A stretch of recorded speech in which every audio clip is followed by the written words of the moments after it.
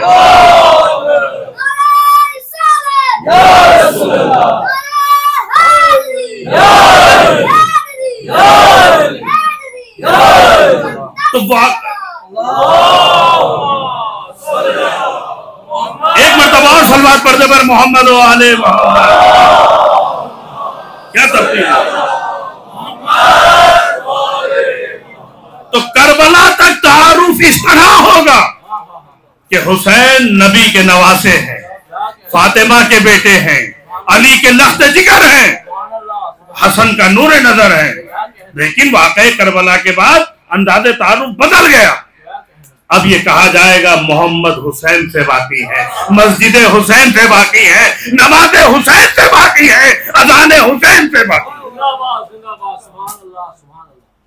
تو حسین علیہ السلام کا جو خدمات ہیں دین مبین اسلام کے لیے، اس کا کوئی احاطہ نہیں کیا جا سکتا، وہ لفظوں میں بیان نہیں ہو سکتی۔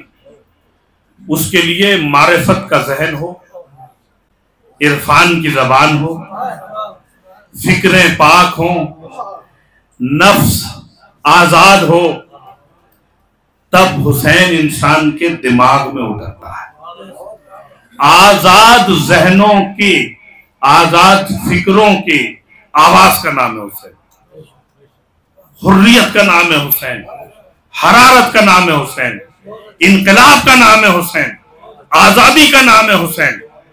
حسین غلاموں کے لیے نہیں ہے، حسین پست فکروں کے لیے نہیں ہے، اس لیے کہ جہاں پست فکریں ہوں گی وہاں حسین نہیں ہوگا، اور جہاں حسین ہوگا وہاں فکریں پست نہیں ہو سکتی۔ یہ ہے امام حسین۔ حسین جرأت کا نام ہے، حسین شجاعت کا نام ہے، حسین طاقت کا نام ہے۔ کہا جا رہا تھا بیعت کر لیجئے، بیعت کر لیجئے۔ عزیزان گرامی، آپ جانتے ہیں حسین سے کس طرح بیعت طلب کی جا رہی تھی؟ Unconditional surrender, unconditional surrender.